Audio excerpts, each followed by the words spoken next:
what a crown passed down in blood, and a war that never ended. Welcome to our exciting channel.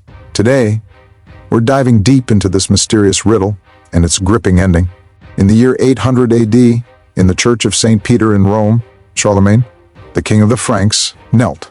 A crown of gold was placed upon his head, a crown that proclaimed him as the Emperor of Rome.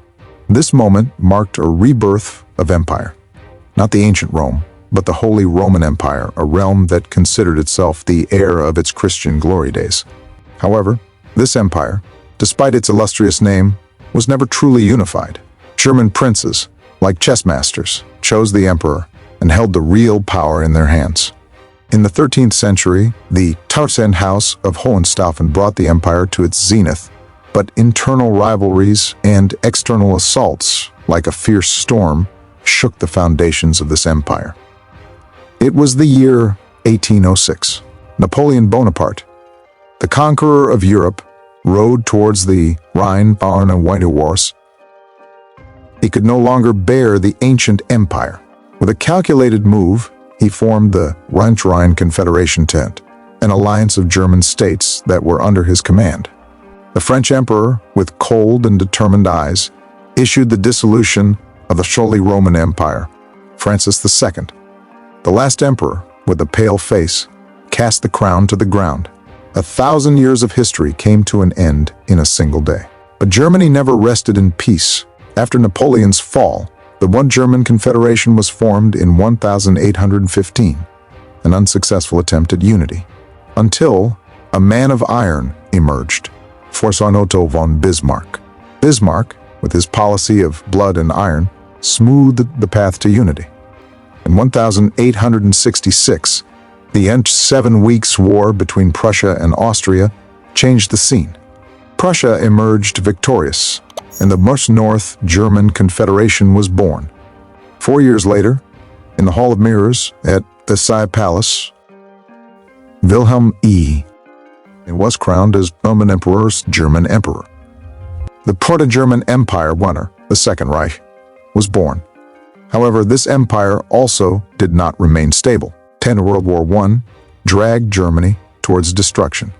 In 1918, Kaiser Wilhelm II was forced to flee, and the fragile Weimar Republic counter-replaced it, a fragile democracy shattered under the weight of inflation and political crises. Then began the darkest chapter in German history, the Third Reich.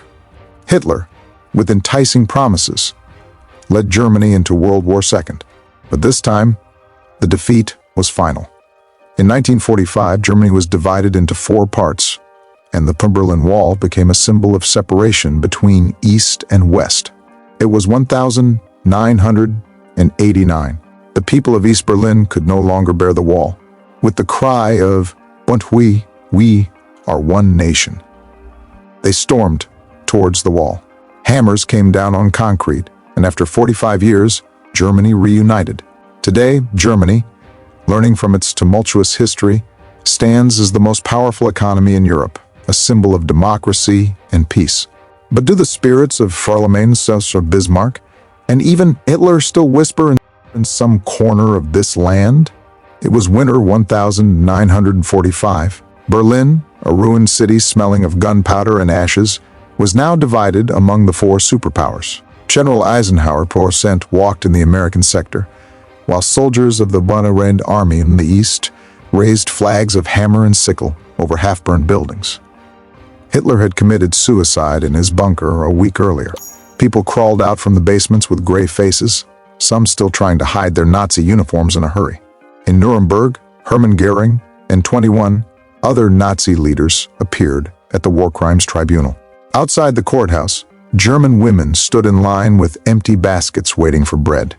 One woman told a BBC reporter, "We didn't know. We really didn't know." Stalin had closed all land routes to West Berlin.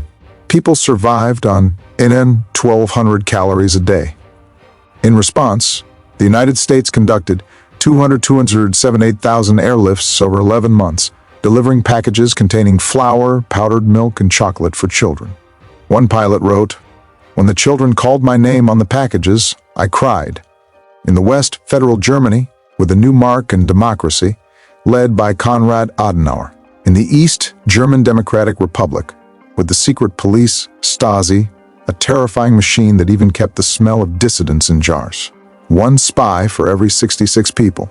A network of informants that kept watch on neighbors, co-workers, and even family members. Psychological methods included job displacement, drug manipulation, and confinement in mental institutions to break dissidents without killing them. Berlin, newly released documents from the archives of the East German secret police reveal horrifying details of the deadly Operation Golden Bullet. According to these documents, which became public after the reunification of Germany in 1990, border guards were authorized to shoot to kill anyone attempting to escape. By issuing the secret directive Schießbefehl, border guards were given permission to shoot to kill any escapees. This order applied to all borders with the West and emphasized that shooting should be precise to ensure escapees were immediately incapacitated. Along the 300-kilometer border, a death strip was established with landmines and booby traps. Armed guard towers equipped with heavy machine guns were stationed every 200 meters, and hungry, trained dogs constantly patrolled the area. This system was designed so that no escapee had a chance of successfully crossing. Peter Fechter's shooting 1962. At 4:17 a.m., 18-year-old Peter Fechter was shot in the lower back by a border guard. A Western photographer captured his struggle for life from above the wall for 50 minutes, a scene that became a symbol of the regime's brutality. His body was taken away by his mother in a cart. Execution of Chris Geffroy, 1989. 9 months before the fall of the wall, Chris Geffroy was shot down by 40 bullets. An autopsy revealed that 87% of the bullets had struck him from behind. He was the last person killed at the wall. Less than a year later, the same border guards helped dismantle the wall with shovels.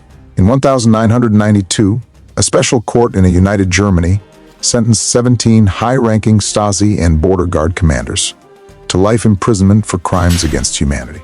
A spokesperson for the Berlin Wall Memorial stated to reporters, "These documents prove how far the East German system was willing to go to maintain power, even at the cost of human lives." At midnight on August 13, barbed wire appeared. Konrad Schumann, a 19-year-old East German soldier, jumped over the wires 3 days later, an image that became a symbol of freedom.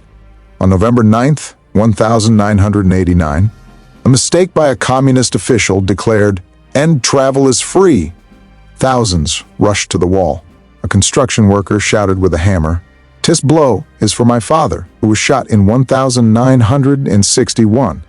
Unemployment in the East reached 20%. Westerners mocked, saying, "Change your names, it still smells like communism." Angela Merkel, former chancellor and a child of the East, stated, "And the wall is still in our minds." Today, traces of division can be seen in wage differences, urban architecture, and accents. The younger generation stares at pictures of the wall, while grandparents recount memories of escaping from gunfire. Has history really ended?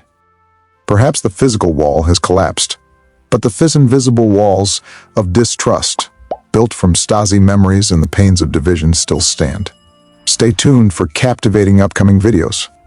I'm eagerly awaiting your intriguing comments.